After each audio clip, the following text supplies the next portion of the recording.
আসসালামু আলাইকুম ওয়া রাহমাতুল্লাহ। প্রিয় তাকদির ইসলামিক টিভি শ্রোতা ও বন্ধুরা, আশা করি আল্লাহর অশেষ রহমত ও মেহেরবানিতে আপনারা সকলেই ভালো আছেন। প্রিয় দর্শক, আজকের এই গল্পে আপনাদের সাথে আছি আমি আসাদুজ্জামান এবং ভিডিও এডিটিং করেছেন JR জাহিদ এবং পরিবেশনায় আছে তাকদির ইসলামিক টিভি। তো চলুন গল্পে ফিরি। অলক্ষীর ঘরের অলক্ষী অপায়া, এই বাড়িতে পা রাইখা আমার শাশুড়ি রেখাইছিস। বিয়ের 6 মাসের মাথায় আমার পোলা রেখাইছস, আর কারে খাওনের লাইগা এই বাড়িতে পড়ে আসস।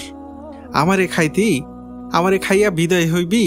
তোর মতো অলক্ষী মাইয়া আমি আর দুইটা দেখি নাই। তুই এ বাড়িতে আওনের পর থাইকা ডাইনির মতো এক এক কইরা সবাই রেখাইয়ে শেষ করতাছস। তুই একটা কুফা অপায়া, তুই ভালো চাস তো আমার বাড়ি থাইকা বাইর হ। জামিলা প্রতিদিনের মতো আজও নিজের ছেলের বউকে অকথ্য ভাষায় গালাগালি করতে ব্যস্ত। বেশি উত্তেজিত হওয়ায় ওনার হাঁপানির টান উঠেছে, শ্বাস টানতে কষ্ট হচ্ছে। তবুও তিনি থামছেন না। অন্যদিনের চেয়ে তার আজকের কথায় তেজ একটু বেশি। ছেলের বউকে নানানভাবে নানান ভাষায় উনি কথা শুনিয়ে যাচ্ছেন। ছেলের বউকে নানাভাবে কথা শুনিয়ে উনি যেন স্বস্তি পান। আয়শার রান্নাঘরে দাঁড়িয়ে শাশুড়ির সব কথাই শুনছে। ব্যস্ত হাতে গরুর মাংস নাড়তে নাড়তে মাঝে মাঝে অন্য মনস্ক হয়ে পড়ছে। চুলার আঁচে তার চোখ মুখ কেমন লাল হয়ে আছে, কপালে বিন্দু বিন্দু ঘাম। জামিলা বারান্দায় চৌকিতে বসে আছেন, এখনো তিনি থামেননি। শাশুড়ির ওসব কথা শুনে যে আয়েশার কষ্ট হচ্ছে না তেমনটা কিন্তু না। এখন এইসব কথা শুনে শুনে তার অভ্যাস হয়ে গেছে। প্রথম প্রথম খুব খারাপ লাগতো, কান্না পেত, কষ্ট হতো, কিন্তু এখন তেমন কিছুই হয় না। শুধু চোখ দুটো মাঝে মাঝে জ্বালা করে। এটাই তার ভাগ্য। সে তো ভাগ্যকে মেনেই নিয়েছে। এখন এইসবে কষ্ট পেলে তার হবেই বা কি? তবে এখন ওনার কথাগুলো আর আয়েশার কানে এসে পৌঁছায় না। সে অন্য কোনো ভাবনাই তলিয়ে আছে। চুপ কইরা আমার কথা গিললে হইব না। আজই আমি তোরে বাড়ি থাইকা বাইর করুম। আমার অনেক সর্বনাশ করছস তুই। আর কোনো সর্বনাশ করার আগে ঝাঁটা বাইরা তোরে বিদায় করুম। কেমন বাপ ভাই তোর? বইনের জামাই মরছে তো 2 বছর হয়েছে। অহনো বইনের শ্বশুর বাড়িতে ফালায় রাখছে। নিজের কাছে নিয়ে গেলেও তো পারে। অন্য হানে বিয়ের ব্যবস্থা করে না কেন? চুলায় বসানো মাংসের দিকে আয়েশার খেয়াল ছিল না। হঠাৎ নাকে পোড়া গন্ধ আসতেই তাড়াহুড়ো করে মাংসের কড়াই নামিয়ে নিল। তেমন পড়েনি, নিচ দিয়ে একটু লেগে গেছে হয়তো। পোড়া গন্ধ জামিলার নাকে যেতে তিনি আবারও ঝাঁঝিয়ে উঠলেন। পোড়া পোড়া সব পুইড়াই ফালা। আমার বাড়িতে কেরোসিন ঢাইলা আগুন লাগায় দে। সব পুইড়া সারখার হয়ে যাক, আমি শান্তি পাই একটু। এই জীবনে তো আর তুই আমারে শান্তি দিবি না। এদিকে মিম মায়ের কথা শুনে আর চুপ করে ঘরে বসে থাকতে পারল না। এবার সেও বেরিয়ে এলো, তীক্ষ্ণ কণ্ঠে বলল, মা, এখন যদি তুমি চুপ না করো, ভাবিকে কথা শোনানো বন্ধ না করো, তাহলে আমি একটা কাণ্ড বাঁধিয়ে ফেলবো। পাত্রপক্ষের সামনে তো যাবই না। তুমি চুপ না করলে আমি নিজের শরীরে কেরোসিন ঢেলে আগুন লাগাই দিব। আর সহ্য হয় না তোমার বকবকানি। তোমার মুখ তো রাবারের না, সারাদিন কত কথা বলতে পারো তুমি। আর ভাবিও তো একটা মানুষ নাকি? তার শরীরেও তো রক্ত মাংস আছে। তোমার এমন তিক্ত কথা শুনে তারও কষ্ট হয়, খারাপ লাগে। একটা মানুষ রোজ রোজ এসব কষ্ট সহ্য করতে পারে? তুমি বলো, ভাইয়ের মৃত্যুর দায় তুমি ভাবির উপরে চাপাচ্ছ কেন? ভাবি তো ভাইয়াকে মারেনি।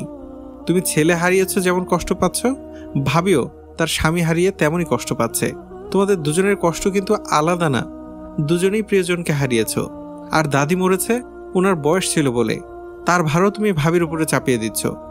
জামিলা মেয়ের কথা শুনে হতভম্ব হয়ে কিছুক্ষণ মেয়ের দিকে তাকিয়ে বসে রইল। নিজেকে সামলে নিয়ে হাঁপাতে হাঁপাতে বলল, অনেক লাইক হয়ে গেছস তুই। মার মুখে মুখে কথা কস, আমার কথা শোনস তুই? এত বড় হয়ে গেছস। এখানে ছোট বড়র কথা আসছে না মা। তোমার মুখে মুখে কথা বলার ইচ্ছে আমারও নেই, কিন্তু বলতে হচ্ছে। তুমি বাধ্য করছো। ওই ডাইনি তগরে সবাইরে জাদু করছে, বশ কইরা রাখছে তগরে। আমার পোলা মাইয়া পর হইয়া আমার কথাও নাই। ওই ডাইনি মানুষ বশ করতে জানে, জাদু জানে। মা, আবার তুমি বাজে বকছো। তুমি কি চাও আমি সত্যি সত্যি কোনো কাণ্ড করে বসি? চাও তুমি? যদি না চাও তাহলে আল্লাহর ওয়াস্তে চুপ থাকো মা। আয়েশা রান্নাঘর থেকে বেরিয়ে এসে বলল, মিম, তুমি ঘরে যাও, লোকজন চলে এসেছে। বাইরের রাস্তায় 2টো সিএনজি এসে দাঁড়িয়েছে। ওরা চলে এসেছে শুনে জামিলাও আর কথা বাড়ালো না। কিন্তু মিম ঘরে যাবে না বলছে। সে আজ মায়ের সাথে একটা বিহিত করেই শান্ত হবে। আয়েশা ধমকে বলল, যা বলছি তা করো, ঘরে যাও তুমি। আর মা, আপনিও গিয়ে শাড়িটা বদলে নিন। ফারুক যে শাড়িটা এনেছিল সেটা পরুন। জামিলা ঘরে চলে গেলেন। মিম ভাবির দিকে বিরক্ত হয়ে তাকিয়ে কিছুক্ষণ দাঁড়িয়ে রইল। আয়েশা বলল, ওসব নিয়ে পরেও কথা হতে পারবে, আরও অনেক সময় পড়ে আছে, কিন্তু আজ একটা বিশেষ দিন, আজকে ওসব নিয়ে কথা না বাড়ালেই ভালো। ভাবি, তুমি মানুষ না অন্য কিছু? তোমার কষ্ট হয় না? খারাপ লাগা বলতে তোমার মধ্যে কি কিছুই নাই? তুমি জানো মা ওই রকমই, তারপরও কেন তুমি মাঝে মাঝে রেগে যাও? মা তো ওসব মন থেকে বলেন না, তোমার ভাইয়ের কথা মনে পড়লে তবে এমনটা করেন। আমি মাঝে মাঝে রেগে যাই, তোমার কি মাঝে মাঝে কষ্ট হতে পারে না? নিজেকে এমন পাথর বানিয়ে রেখেছো কেন বলো তো? একটু কষ্ট পেলে তো তোমার কোনো ক্ষতি হয়ে যাবে না। আর মার ভাইয়ের কথা মনে পড়লে তোমার সাথে রাগারাগি করে। তোমার ভাইয়ের কথা মনে পড়ে না? তুমি তখন কি করো? কার সাথে রাগারাগি করো তুমি? ঘরে যাও তুমি। মিম ওই ঘরে পাত্রপক্ষের সামনে বসে আছে। আয়েশা তার ঘরে দরজা বন্ধ করে বসে আছে। তার হাতে একটা শার্ট, সে শার্টটা বুকে জড়িয়ে নিচ্ছে, নাকের কাছে ধরে গন্ধ শুকছে। এই শার্টটা তার স্বামীর, এখনো সে এটা থেকে তার স্বামীর শরীরের গন্ধ পায়। আয়েশার তার বিয়ের দিনের কথা মনে পড়ে গেল। সে চোখ বন্ধ করে অতীতের স্মৃতিগুলো আওড়াতে লাগলো। বিয়ের কাজ শেষ করে সবাই যখন তাকে বিদায় করে দিল, তখন গাড়িতে বসে তার খুব কান্না পাচ্ছিল। বাবা মা ভাইদের ছেড়ে আসতে সত্যি খুব কষ্ট হচ্ছিল তার। এই বিয়েটা সে করতে চায়নি, বাবার কথা রাখতেই বিয়েটা করতে হলো। আয়েশা ফুপিয়ে ফুপিয়ে কাঁদছে, কান্নার কারণে বাবার হেঁচকি উঠেছিল। আয়েশার এই অবস্থা দেখে তখন পাশে বসা লোকটা, মানে তার স্বামী, প্রথমবারের মতো ওর হাত ধরেছিল। আয়েশা চমকে উঠেছিল। লোকটা বলেছিল, তুমি ঠিক আছো তো? এত কাঁদছো কেন? শ্বশুর বাড়িতেই তো যাচ্ছ, জেলখানায় তো আর যাচ্ছ না। কথাটা বলে লোকটা হেসে উঠছিল, তবুও তার কান্নাটা যেন থামছিলই না।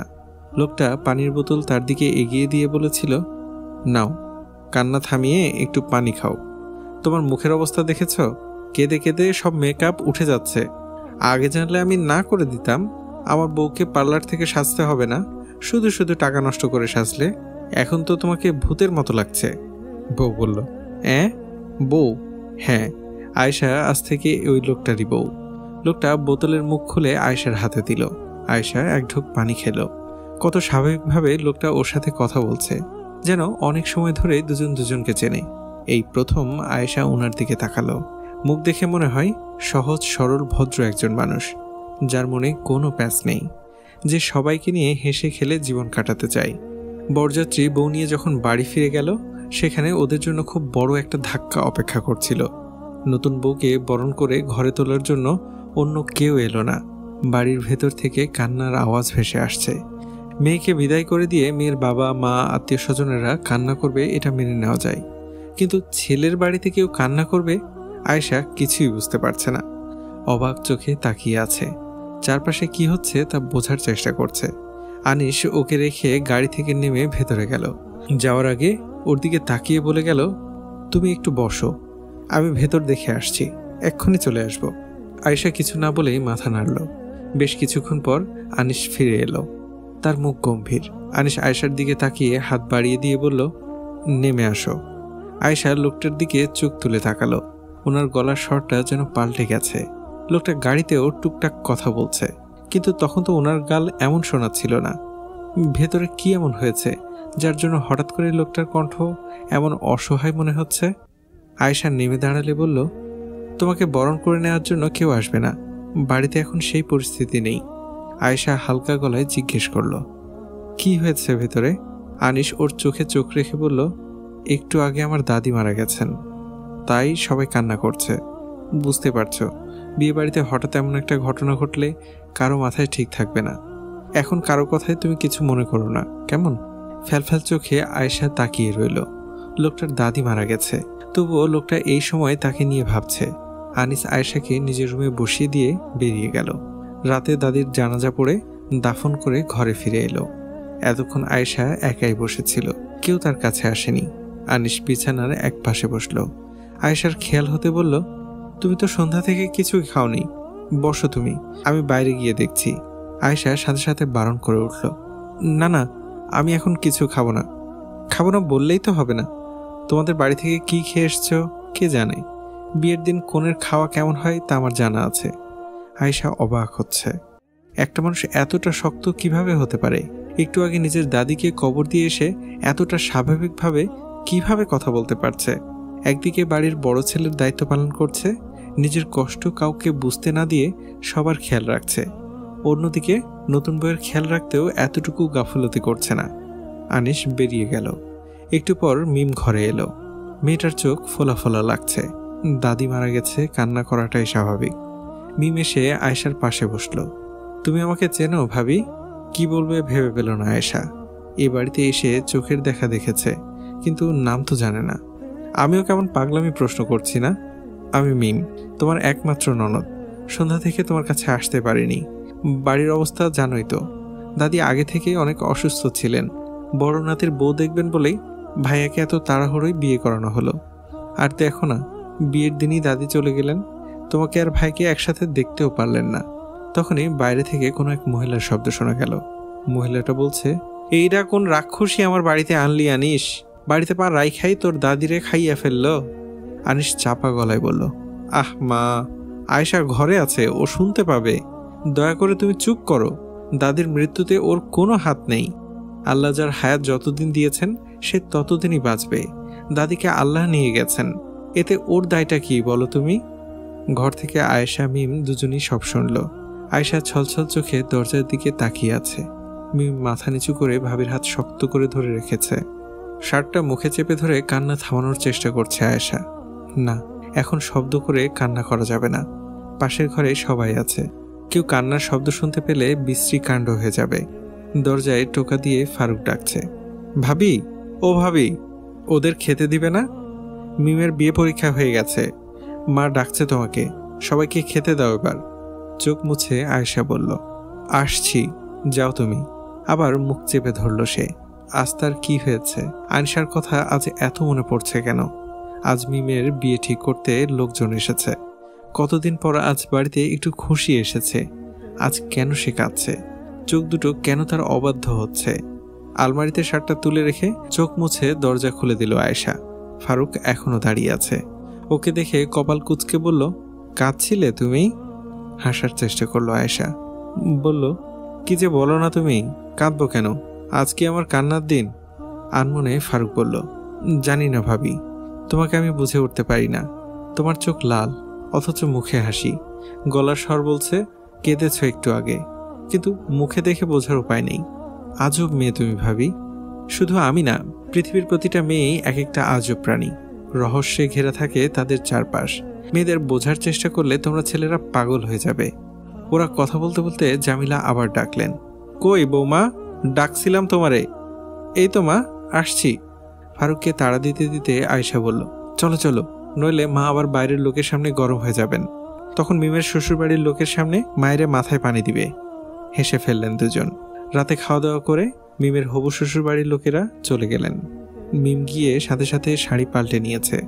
রাতে সব কাজ গুছিয়ে রেখে এসে আয়েশা এসে বিছানায় বসেছে মাত্র। দরজার সামনে থেকে মিম বলল, ভাবি।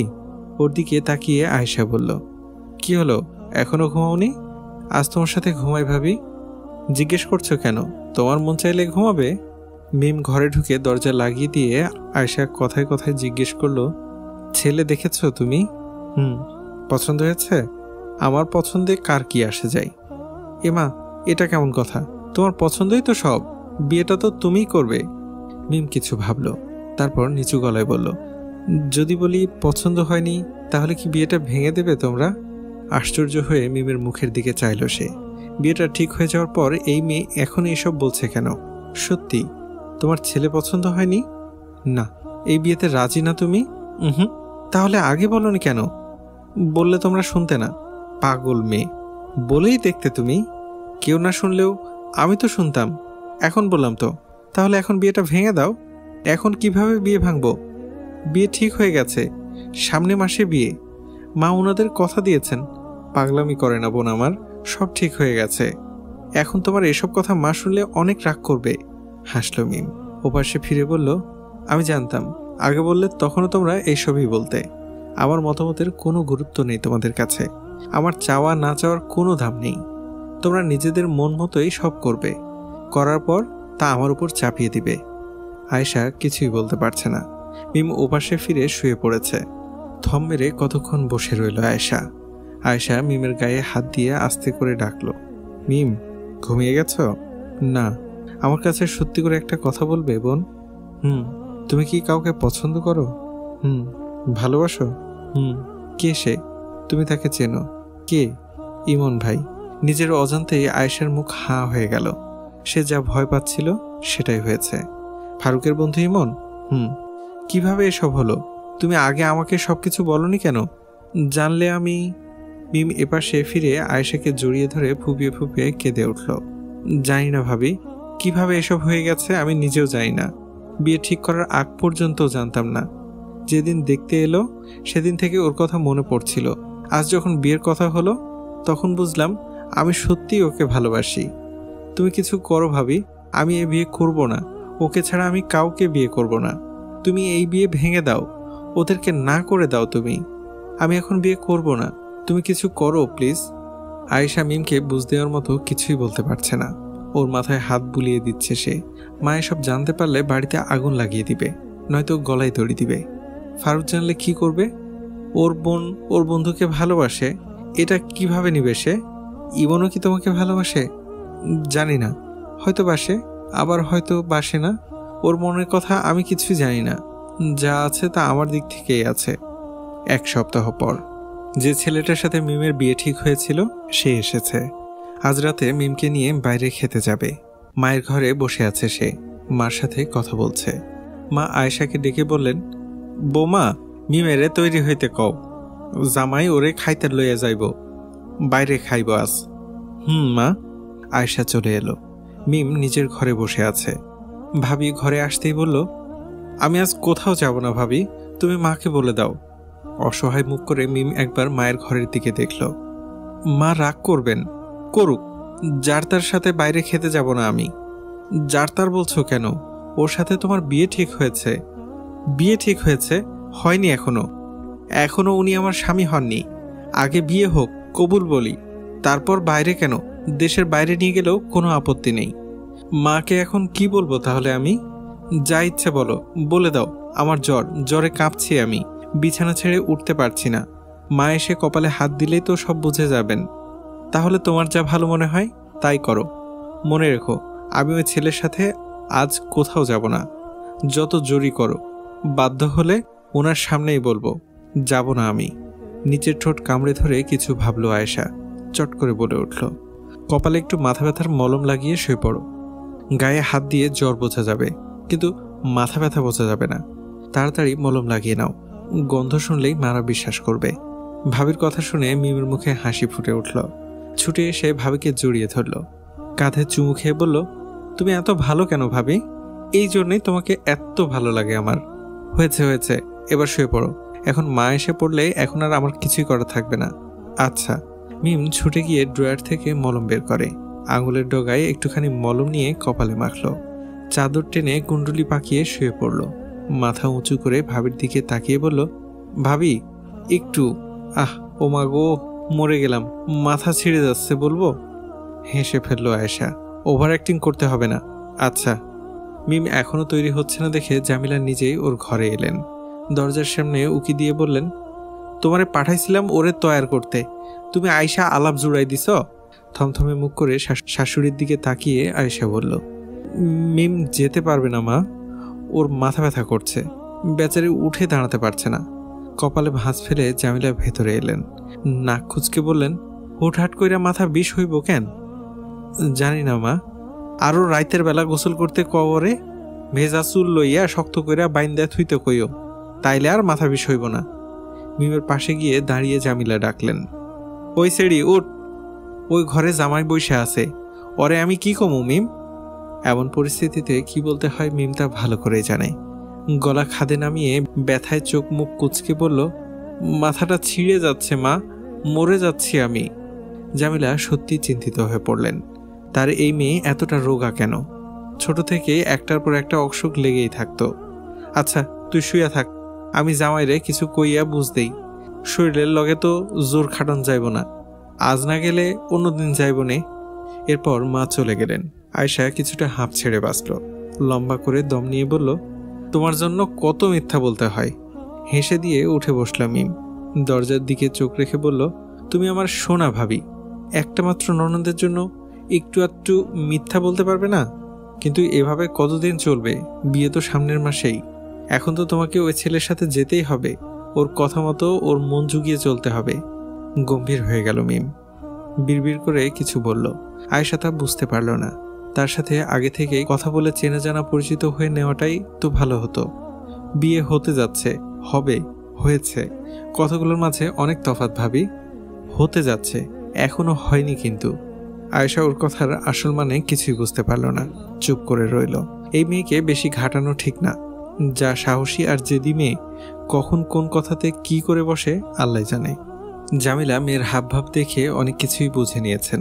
মেয়ে যতই চালাক হোক আর যতই চালাকি করুক, মার চোখ এত সহজে ফাঁকি দিতে পারবে না। মিম এখন কলেজে, আয়েশা ঘরেই কাজ করছে। জামিলা বারান্দায় চৌকিতে বসে আছেন। ও বউ, বউ, ঘর থেকে আয়েশা জবাব দিল। কি মা? ঘরে বইয়া কি কি কইরো না, বাইরে আহো। আসছি মা, হাতের কাজটা সেরে আসি। ঝাঁঝিয়ে উঠলেন তিনি। রাখো তোমার কাম, আমার সামনে আসো। কাজ ফেলেই আসতে হলো তাকে। আঁচলে হাত মুছতে মুছতে বলল, কিছু বলবেন মা? এই বাড়িতে আমার আড়ালে কি চলতেছে তোমাদের মধ্যে? হকচকিয়ে গেল আয়েশা, বুঝতে পারল না কিছু। কি বলছেন মা? বুঝতে পারছি না। বুঝো বুঝো, তুমি সবই বুঝো। তুমি বুঝবা না এরম কোনো কথা দুনিয়ায় আছে নাকি? চালাকের চালাক তুমি, আস্ত সে আনা। চুপ করে রইল আয়েশা। মার কথার পিঠে কখনো কথা বলে না, বলতে ইচ্ছে করে না। তোমার ননদ ওই পোলা লগে কথা কয় না, বাইরে যাইতে চায় না। তার কি বিয়েতে মত নাই? বিয়ে ঠিক হওয়ার পর নাটক করতেছে কেন? একটু থামলেন জামিলা, দম টেনে বললেন, দেখো বউ, আমি জানি তুমি আমার সংসারের ভালো চাও না। আমার মুখ তোমার সহ্য হয় না, তাই বইলা তুমি আমার মায়েরে কুবুদ্ধি দিও না। ওর মাথা খারাপ করবা এইটা আমি হইতে দিব না, কইয়া রাখতেছি তোমারে। মিম যদি আমার মুখে চুনকালি মাখাইতে চায়, তাহলে আমি গলায় দড়ি দিব, আর আমি মরার আগে ওরেও বিষ দিয়া মরব। শাশুড়ির কোনো কথা আয়েশাকে তেমন কষ্ট দেয় না, কিন্তু আজকের কথাগুলো বুকের মধ্যে তীরের মতো গিয়ে বাঁধল। নিজের অজান্তেই চোখ থেকে দুফোঁটা গরম জল গড়িয়ে পড়ল। ধরা গলায় শাশুড়ির মুখের দিকে চেয়ে আয়েশা বলল, আমি এই সংসারের ভালো চাই না মা, আপনার মুখ আমার সহ্য হয় না। আমি মিমের কানে কুবুদ্ধি দিব? সংসারটা কি শুধু একা আপনার মা? এটা আমার সংসার না, আমি এই বাড়ির বউ না। আপনি তো আমার শাশুড়ি, আমার স্বামীর মা। আমার নিজের মা থেকে আপনি কোন অংশে কম? আমি আমার নিজের মার ভালো চাইলে আপনার ভালো কেন চাইব না? এ বাড়িতে আসার পর আপনাকে নিজের মায়ের চোখেই দেখেছি। নিজের মা আর স্বামীর মার মধ্যে কখনো কোনো পার্থক্য করিনি। আর আপনি বলছেন আপনার মুখ আমার সহ্য হয় না? ফারুক, মিম ওরা আমার ছোট ভাই বোনের মতো। মিমকে কেন কুবুদ্ধি দিব আমি? আমি তো ওদের সুখে নিজের সুখ খুঁজে পাই। আপনার ছেলে বেঁচে থাকলে ওদের জন্য যা করত আমিও তাই করার চেষ্টা করি। থামলো আয়েশা, ডান হাতে চোখ মুছে আবার বলতে লাগলো, আসলে কথা কি জানেন মা, আমি যতই এই সংসার এই বাড়ির মানুষ মিম ফারুক আপনাকে আপন মনে করি না কেন, আপনি কখনোই আমাকে আপন মনে করেননি। বিয়ের দিন থেকে আপনার মনে আমার জন্য খারাপ ধারণা তৈরি হয়েছে। আপনি কখনো আমাকে বুঝতে চাননি। সব কিছুর জন্য সব সময় আপনি আমাকেই দায়ী করেছেন। এক নাগাড়েই কথাগুলো বলে আয়েশা ঘরে চলে গেল। জামিলা হতবুদ্ধি অবস্থায় যেভাবে বসেছিলেন সেইভাবেই বসে রইলেন। রাতে আয়েশা খায়নি, না খেয়ে দরজা লাগিয়ে শুয়ে পড়েছে। মিম অনেকবার এসে দরজায় ধাক্কা দিয়ে ডেকে গেছে, তবুও আয়েশা দরজা খোলেননি। ভাবি, দরজাটা খোলো, আমি তোমার সাথে ঘুমাবো। মাথাটা প্রচণ্ড ব্যথা করছে মিম, আজ তুমি নিজের ঘরেই শুয়ে পড়ো। মিম জানে ভাবি কাঁদছে, মাকে কিছু বলে লাভ নেই। এই মহিলা মরার একদিন আগেও শুধরাবে না। ছোট ভাইয়া একটু আগে বাড়ি ফিরেছেন। মিম এখন মায়ের সাথে ঝগড়া করে ভাইয়াকে জ্বালাতে চায় না, তাই সে চুপ করে নিজের ঘরে গিয়ে শুয়ে পড়ল। জামিলা অনেক রাত পর্যন্ত বাসায় বসেছিলেন। রাতে তিনিও কিছু খাননি। আয়েশা তখনই ঘরে গিয়ে দরজা দিয়ে দিয়েছে। মিম তাকে ডাকেনি। ফারুক ক্লান্ত হয়ে বাড়ি ফিরে মায়ের খাওয়ার কথা জিজ্ঞেস করতে ভুলে গেছে। বেচারা একা একা সংসার চালাচ্ছে, কষ্ট করে রোজগার করছে। বড় ভাই মারা যাওয়ার পর সংসারের সব দায়িত্ব তার কাঁধে এসে পড়েছে। মায়ের ওষুধ, মিমের কলেজের খরচ, ভাবির কখনো কিছু লাগে না। সে ইচ্ছে করে কয়েক টাকা দিলেও তার সংসারেই খরচ করে। অন্ধকারে চুপ মেরে বসে রইল জামিলা। পরদিন সকালে আয়শা আগের মতোই উঠেছে। প্রতিদিন যে যে কাজগুলো করে আজও সব করেছে। স্বাভাবিকভাবে রান্না সেরেছে। শাশুড়ির ঘরে গিয়ে ওনাকে খাওয়ার জন্য ডেকেছে।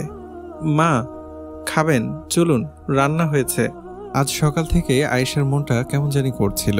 অস্বস্তিতে দুদণ্ড কোথাও দাঁড়াতে পারছিল না। হঠাৎ করে এমন লাগছে কেন তার? বাড়িতে কারো কিছু হয়েছে নাকি? আপনজনদের কিছু হলে মনই তা বলে দেয় কার কি হয়েছে। আয়েশার ভাবনায় বাধা ফেলে ফারুক বলল, ভাবি তাড়াতাড়ি রেডি হও, তোমাকে তোমাদের ওখানে দিয়েই পরে অফিসে যাব। যা ভাবছিল তাই হয়েছে। বাড়িতে কারো কিছু হয়েছে। চিন্তিত আয়েশা উঠে দাঁড়ালো। এখন কোনো খারাপ খবর শুনতে চায় না সে। ভয়ে ভয়ে জিজ্ঞেস করলো, কারো কিছু হয়েছে নাকি ফারুক? আরে না, সব কিছু ঠিক আছে। তোমার বড় চাচা একটু অসুস্থ, তোমাকে দেখতে চাইছেন। স্বস্তির নিঃশ্বাস নিল সে। যাক, খারাপ খবর শুনতে হয়নি। কিন্তু বড় চাচার আবার কি হয়েছে? আনিস মারা যাওয়ার পর থেকে বাবার বাড়িতে যাওয়া ছেড়ে দিয়েছে বললেই চলে। গেলেও বড় চাচার বাড়িতে যাওয়া হয় না। গতবার বাবার বাড়িতে গিয়েছিল 7 মাস আগে। এদিকে ফারুক তাড়া দিচ্ছে, কি হলো, দাঁড়িয়ে রইলে যে, যাবে না? হ্যাঁ হ্যাঁ যাব, তুমি একটু দাঁড়াও, আমি মাকে বলে আসি। যাও, কিন্তু বেশি দেরি করো না। মায়ের ঘরে গিয়ে মাকে সব জানালো। জামিলা নির্বিকার গলায় বললেন, চাচার অসুখ হইলে তো দেখতে যাইতেই হইবই। কাল লগে যাইবা? ফারুক নিয়ে যাইব? থাকবা কতদিন? কাল চলে আসব। না, কাল আইতে হইব না, এইবার অনেকদিন পরে যাইতাছ, কয়টা দিন থাইকা আইসো, বাড়ির চিন্তা করতে হইব না। মাথা নাড়ল সে। আমাগো কথা ভাবতে ভাবতে বাপ ভাই তো ভুলেই গেছো। ফারুক আয়েশাকে দিয়ে না বসেই চলে গেছে। অনেকদিন পরে এসেছে এবার। ভাই ভাবি সবাইকে দেখে কত খুশি হয়েছে। বড় ভাবি জড়িয়ে ধরে বললেন, কিভাবে আমাদের কথা মনে পড়লো শুনি? শ্বশুরবাড়ির মানুষগুলোকে পেয়ে তো আমাদের ভুলেই গেছো। একটু হেসে আয়েশা বলল, ভুলবো কেন ভাবি, তোমাদেরকে কি ভোলা যায়? তা ঠিক, তোমার শাশুড়ি কেমন আছে? ভালোই। শুনলাম তোমার ননদের নাকি বিয়ে ঠিক হয়ে গেছে। আশেপাশে দেখলো আয়েশা। মা বাবা কোথায় ভাবি? বড় চাচার বাড়িতে। চাচা অনেক অসুস্থ, বাঁচবে না মরবে আল্লাহ জানেন। তবে আমার মনে হয় এইবার আর বাঁচবেন না। শরীরের যা অবস্থা হয়েছে। ছোট ভাবি বাড়িতে না? ভাবি আয়েশাকে ঘরে নিয়ে যেতে যেতে বললেন, ওদের কথা বাদ দাও তো, সারা বছর ঝগড়া করে। তোমার ভাইয়ের সাথে একটু কথা কাটাকাটি হইলে বাপের বাড়ি চলে যায়। আর তোমার ভাই বইয়ের পেছন পেছন রাগ ভাঙানোর জন্য ছুটে। 3 দিন হলো ওখানেই আছে। বড় চাচার অসুস্থতার খবর পাইনি, কে জানে আজ চলে আসতে পারে। তুমি হাত মুখ ধুয়ে নাও তো, কতটা পথ এলে। আয়েশা ভাবির কাছে আর বেশি কিছু জিজ্ঞেস করলো না। অন্যমনস্ক হয়ে জানালার দিকে চেয়ে রইল। দুপুরে আয়েশা বড় চাচাকে দেখতে গেল। সত্যিই লোকটা গুরুতর অসুস্থ। শরীর ভেঙে গেছে, চোখ মুখ গর্তে ঢুকে গেছে। সেই সুস্থ স্বাস্থ্যবান বড় চাচা এখন আর আগের মতো নেই। কষ্ট করে চোখ খুলে রাখেন। কথা বলতেও যেন ভীষণ কষ্ট হয়। আয়েশাকে দেখা মাত্রই তিনি চিনে ফেললেন। হাত বাড়িয়ে দিলেন ওর দিকে। আয়েশা গিয়ে ওনার পাশে দাঁড়ালো। বিয়ের আগে সে সবচেয়ে বেশি বড় চাচাকেই ভয় পেত। চাচার সামনে দাঁড়িয়ে কথা বলার মতো সাহসী হতো না। শুধু সে না, তার বাবা, তার ছোট চাচা সবাই ভয় পেত। এই লোকটার এক কথাতে সবাই উঠতো বসতো। আজ সেই লোকটার কি অবস্থা হয়েছে, যেন অনেক পথ দূর থেকে কথা বলছেন। এভাবে বড় চাচা বললেন, কে? আয়েশা মা? মা তুই আইসিস? চাচা, আমার পাশে বস মা। আয়েশা বসলো। চাচার মুখে মৃদু হাসি ফুটে উঠেছে। আমি জানতাম তুই আসবি, কতদিন তোকে দেখি না। কেমন আছিস তুই মা? ভালো চাচা। তোমার এই অবস্থা কি করে হলো? সবই কপাল রে মা, আল্লাহ কার কপালে কি লিখে রাখছেন কে জানে। চুপ করে রইল আয়েশা। সে জানতও না যে এতটা অসুস্থ। নিজের উপর রাগী হলো। বিয়ের পর শ্বশুরবাড়ির লোকগুলোকে আপন করে নিয়েই বাবার বাড়ির সবাইকে ভুলে গিয়েছে সে। তাই তো 7 মাস ধরে না এসে থাকতে পেরেছে। বাবা মার সাথে ফোনে কথা বললেও চাচাদের কথা জানা হয়নি। বাবা মাও হয়তো ইচ্ছে করে নিজে থেকে কিছু বলেননি। তো শ্বশুরবাড়ির মানুষ কেমন আছে? সবাই ভালো আছে? দীর্ঘশ্বাস ফেললেন তিনি। বিয়ের 2 বছরের মাথায় জামাইটা এভাবে চলে গেল। তুই ওখানে আর কতই বা ভালো থাকবি? তোর বাবাকে কত বললাম সবাই গিয়ে তোকে নিয়ে আসি, সে বলল তুমি নাকি আসবে না। আয়েশার মুখের দিকে স্থির দৃষ্টি রেখে উনি বললেন, আসবি না তুই মা? আমি বললেও আসবি না? কেন পড়ে আছিস ওখানে? কে আছে ওখানে তোর? আয়েশা দীর্ঘশ্বাস চেপে মনে মনে বলল, না চাচা, ও বাড়ি ছেড়ে আসার শক্তি আমার মধ্যে নেই। ওদের ছেড়ে কখনো আসতে পারবো না আমি। ওখানে শুধু আমার স্বামী নেই, তাতে কি হয়েছে? ওর মা, ভাই, বোন সবাই তো আছে। ওর রেখে যাওয়া কত স্মৃতি আছে, আমার নিজের হাতে সাজানো সুন্দর সংসার আছে। ওর বাড়ির মায়া আমি কাটাতে পারবো না। মনে মনে বললেও মুখে কিছুই বলল না সে। লোকটা অসুস্থ, ওনার মুখের ওপর এইসব কথা বলা যায় না।